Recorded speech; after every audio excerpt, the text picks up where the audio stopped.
शराब नीति में सियासत की खुमारी से दिल्ली नहीं उभर पाई है। अब भी तार सुलझाने बाकी है। लिहाजा सीबीआई ने दिल्ली के डिप्टी सीएम मनीष सिसोदिया को समन थमा दिया, पूछताछ के लिए बुलाया। लेकिन सीबीआई के इस बुलावे पर सिसोदिया भड़क गए तो अपनी भड़ास निकालने के लिए सोशल मीडिया का सहारा लिया। सिसोदिया ने एक ट्वीट करके लिखा, मेरे घर पर 14 घंटे सीबीआई रेड कराई, कुछ नहीं निकला। मेरा बैंक लॉकर तलाशा, उसमें कुछ नहीं निकला। मेरे गांव में इन्हें कुछ नहीं मिला।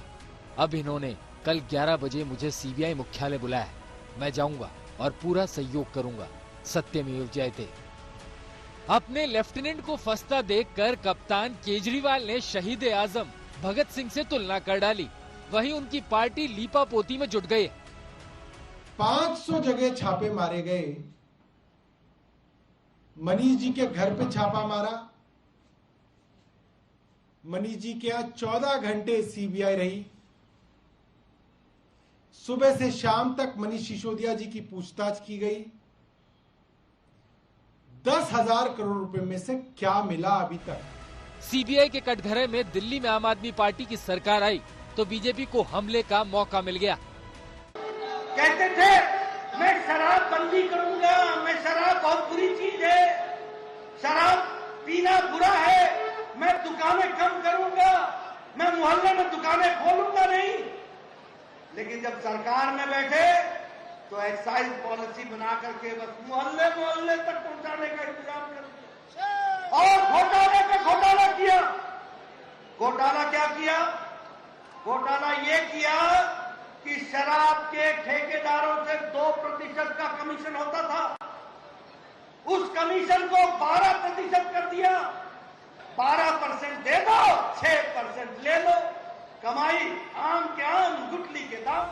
सीबीआई की कई छापेमारी और 3 करीबियों की गिरफ्तारी के बाद पहली बार मनीष सिसोदिया से सीधी पूछताछ होनी है। अब इसे लेकर दिल्ली की राजनीति में जबरदस्त तनातनी है। 500 जगहों पे छापेमारी की है सीबीआई ने अब तक। 500 जगहों पे छापेमारी। दिल्ली के उप मुख्यमंत्री मनीष सिसोदिया के घर 14 घंटे छापेमारी की। कहीं तकिया फाड़ रहे हैं, कहीं गद्दा फाड़ रहे हैं। पूरा घर अस्त व्यस्त कर दिया।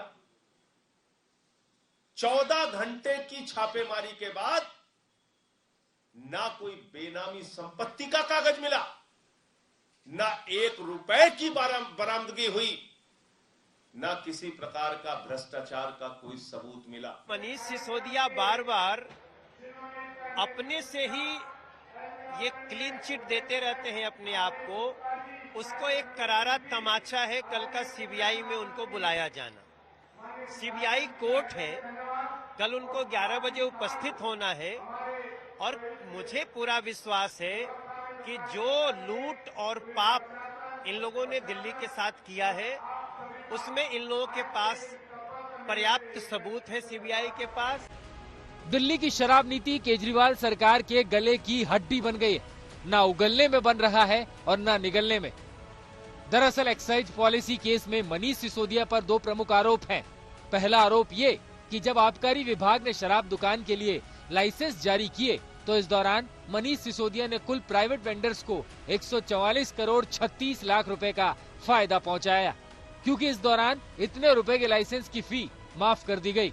इसके अलावा सिसोदिया पर यह आरोप है कि उन्होंने कैबिनेट को भरोसे में लिए बिना और उपराज्यपाल के बिना फाइनल अप्रूवल के कई बड़े फैसले लिए। कुछ माह पहले ही खुद ही कहने लगो कि एक्यूज नंबर 1 की गिरफ्तारी होगी, इस नेता की भी गिरफ्तारी होगी।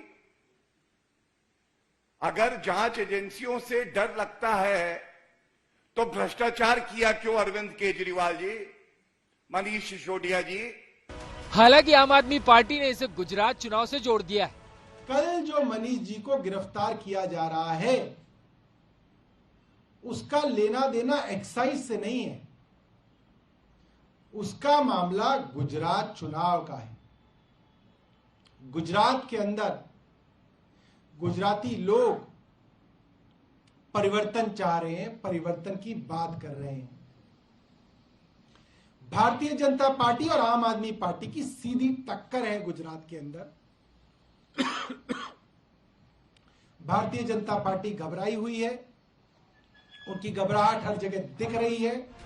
इस देश में सालों भर कहीं न कहीं चुनाव होते रहते हैं, तो क्या एजेंसियों को हाथ पर हाथ धर के बैठ जाना चाहिए, जो केजरीवाल और उनकी पार्टी सियासत में सुचिता की बात करते थे, जो भ्रष्टाचार के खिलाफ खुद को चैंपियन बताते ढिंडोरा पीटते थे, जो दूसरों पर आरोप लगाकर इस्तीफे मांगते थे।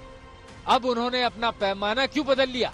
लेकिन उनका पैमाना जो भी हो, सत्ता और सियासत से भ्रष्टाचार की गंगोत्री जरूर साफ होनी चाहिए। पंकज जैन के साथ आज तक ब्यूरो।